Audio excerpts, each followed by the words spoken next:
ધોળકાના ત્રાંસદ ગામમાં ચકચાર, માતા સાથે સંબંધની શંકામાં યુવકની હત્યા, 4 આરોપીઓ ઝડપાયા। અમદાવાદ જિલ્લાના ધોળકા તાલુકાના ત્રાંસદ ગામમાં માતા સાથે સંબંધની શંકાને લઈને એક યુવકની હત્યાનો ચકચારી બનાવ સામે આવ્યો છે। પ્રાપ્ત માહિતી મુજબ તારીખ 28 જુલાઈ 2026ના રોજ સવારે અંદાજે 9 વાગે આ ઘટના બની હતી। પ્રાથમિક માહિતી મુજબ પુત્ર સહિત કુલ 5 શખ્સોએ યુવક પર જીવલેણ હુમલો કર્યો હતો। હુમલામાં યુવક ગંભીર રીતે ઇજાગ્રસ્ત થતાં તેને તાત્કાલિક હોસ્પિટલમાં ખસેડવામાં આવ્યો હતો, જ્યાં સારવાર દરમિયાન તેનું મોત નીપજ્યું હતું। અન્ય એક વ્યક્તિ પણ ઇજાગ્રસ્ત થતાં તેની સારવાર કરવામાં આવી હતી। ઘટનાની જાણ થતાં ધોળકા રૂરલ પોલીસ તાત્કાલિક સ્થળ પર પહોંચી તપાસ હાથ ધરી હતી। પોલીસે ઝડપી કાર્યવાહી કરીને હત્યાના ગુનામાં સંડોવાયેલા 4 આરોપીઓને ઝડપી પાડ્યા છે, જ્યારે અન્ય એક આરોપીને પકડવા માટે તપાસ અને શોધખોળ ચાલુ છે। આ સમગ્ર ઘટનાએ ત્રાંસદ ગામ સહિત ધોળકા પંથકમાં ભારે ચકચાર મચાવી છે।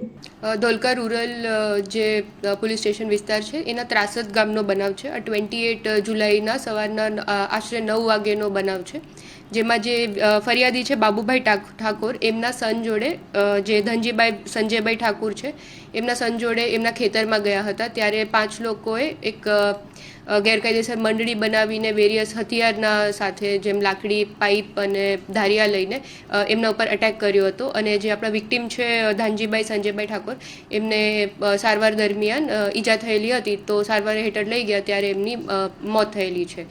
સદર બનાવ દરમિયાન જે ફરિયાદી છે બાબુભાઈ ઠાકોર, એમને બી ઈજા થયેલી છે। અને આમાં કુલ 5 આરોપી હતા। 5 આરોપી, મુખ્ય આરોપી સુનિલભાઈ ઠાકોર છે, જેમાં જે બનાવનું ડિટેલ એ રીતે છે કે સુનિલભાઈ ઠાકોરના મધરનું વિક્ટિમ જોડે 10 વર્ષ પહેલાં પ્રેમ સંબંધ હોવાના શક વહમ આધાર ઉપર અને જૂની અદાવત અને ગ્રજના આધાર ઉપર આ જે પ્લાન કરીને મર્ડર કરવામાં આવ્યું છે। ટોટલ જે 5 આરોપી છે એમાંથી 4 આરોપી અત્યારે કસ્ટડીમાં છે અને 1 આરોપી અત્યારે હોસ્પિટલમાં દાખલ છે। અને એ લોકોના કોઈ ક્રિમિનલ એન્ટીસિડન્ટ્સ કે નથી, અને જે ફરિયાદી છે એ બી હોસ્પિટલમાં છે અત્યારે।